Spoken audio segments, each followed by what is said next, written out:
to see you. I'm Abbey Gibb, a holistic nutritionist, CEO of Bossify, and a great friend of FitLifeTV.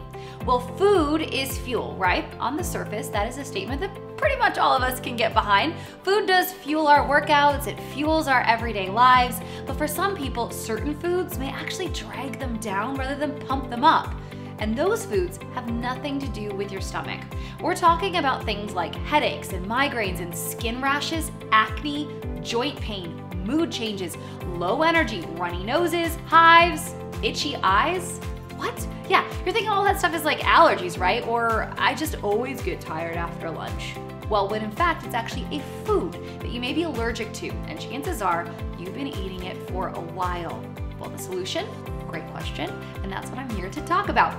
We are talking about elimination diets. An elimination diet is just a very short-term eating plan that eliminates certain foods that may be causing allergies, and then we just reintroduce them like, hey yo, the foods one at a time in order to determine which foods are and are not well tolerated just for your specific body. Cool? You in? All right, let's keep going. So you're totally not alone in this, by the way. It's estimated that 15 million adults in the US alone suffer from food allergies, about 4% of the adult population and about 8% of children. And those numbers don't even take into account the food intolerances or sensitivities that don't really show up on allergy tests. So this means the real number is likely a whole lot higher. I am one of them, so I got you, okay? The most common culprits include, drum roll please, alcohol, I know, coffee, no, corn, dairy, eggs, peanuts, shellfish, soy, and yes, wheat.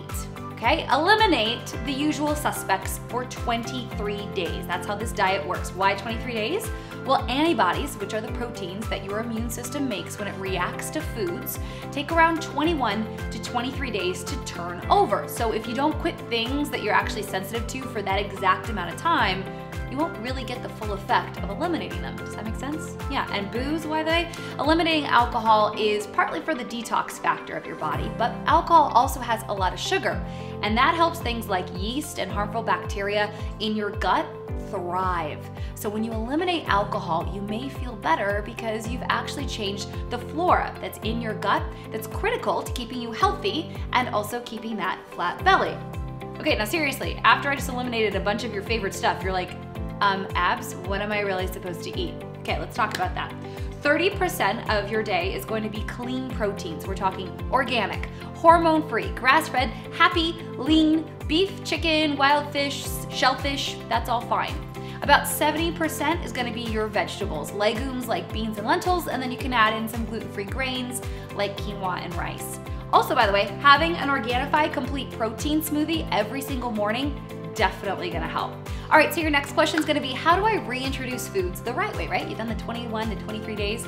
Well, this is also a whole lot simpler than people make it out to be. So on day 24, you're gonna pick one thing that you eliminated, like gluten or dairy or eggs, but not more than one, and then you're gonna eat it. Okay, you're gonna see how you feel over the next 48 hours. If you have no reaction after 2 days, you're gonna eat that same food again. And for a second time, you're gonna notice, oh, hey, how do I feel? How is this? From there, it's up to you whether or not you're gonna reincorporate that food into your diet on a regular basis. Okay, now once you've made a call on the first food you introduce, yep, you guessed it, you pick another one, and then you just follow the same step all over again. This all works best, by the way, when you just pay attention to you. Throughout the diet and the reintroduction process, you may start to notice some big things, some big changes in how you were feeling, and you probably weren't expecting them. So maybe your sleep quality is a whole lot better, your energy level is better, maybe the redness in your skin is gone, your belly is flatter. But before you jump in head first, I really do want to talk to you about a couple common misconceptions with all this and a couple mistakes that I have made, so that's why I'm trying to save you here, okay? So numero uno, most important thing, not documenting beforehand.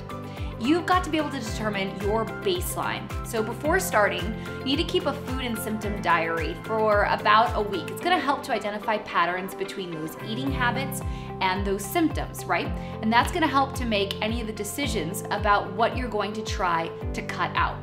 Number 2, you're gonna need to time it right. On day 1 of your diet, you should feel really knowledgeable about the exact foods that you're going to avoid, and also have lots of well-rounded recipes, ready to read food labels also with confidence, because a lot of those common allergies, these are sneaky little buggers. They're all over the place.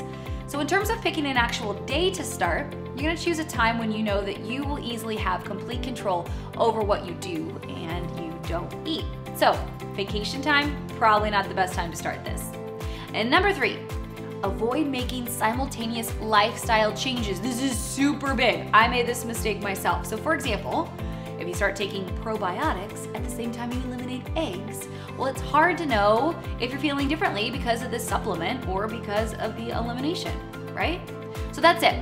Follow that 21 to 23 days, your elimination diet, and you are gonna feel so much better and be able to find a diet that works perfectly just for you. Again, always great to see you. I'm Abbey Gibb, a holistic nutritionist and the creator of the 7-Day Slim Down. Until next time, don't forget, we're in this together.